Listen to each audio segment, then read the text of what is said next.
Well, I think that what this memo demonstrates is what a number of people, including Stop the War, have said, that when Blair went to Crawford in the spring of 2002, he had already agreed that he would go to war.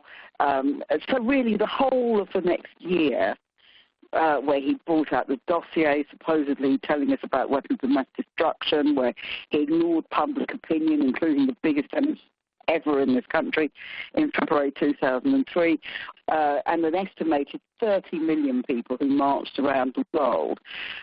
He pretended that he was following all sorts of diplomatic moves, whereas what this memo shows us really is that he'd already made his mind up, and he was determined to fit the facts to the conclusion that he wanted, and that conclusion was to take us into war.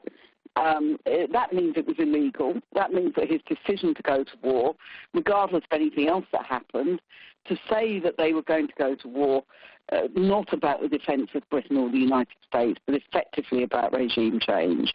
And I think that really what the memo does is give us further proof that Blair should be arraigned in The Hague and prosecuted as a war criminal. Well, I think Blair had long been a great proponent of what he called humanitarian war. He started with this in 1999 with the Kosovo War, and he made an important speech declaring that there would be humanitarian war. So I think he saw the war on terror in 2001 as the beginning of his chance of making a mark on history. Well, now we know, of course, he's made his mark on history in a very negative way because people blame him for the war in Iraq. But I think he saw it like that. I think, as most politicians do, they think wars will make you popular, which was a total miscalculation. And, of course, the British government, successive British governments, have always wanted to stay very close to the United States because they believe they have a special relationship, and he didn't want to lose that. So I think it's a combination of those.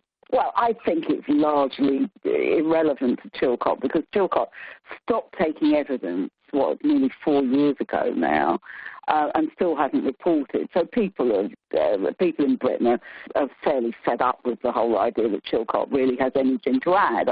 I suppose there will be a Chilcot report, but we now have enough evidence, even without the Chilcot report, surely, to say that he should be going to The Hague. Well, I'm not a lawyer, but I would have thought there must be a case that this was a war for regime change, which is illegal. It was a war which was deliberately engineered by the two main government figures, which is Blair and, of course, George Bush. And I would have thought that there is a strong case for having this case heard at The Hague, because if this isn't a war crime, then really what is the definition of war crime, it seems to me?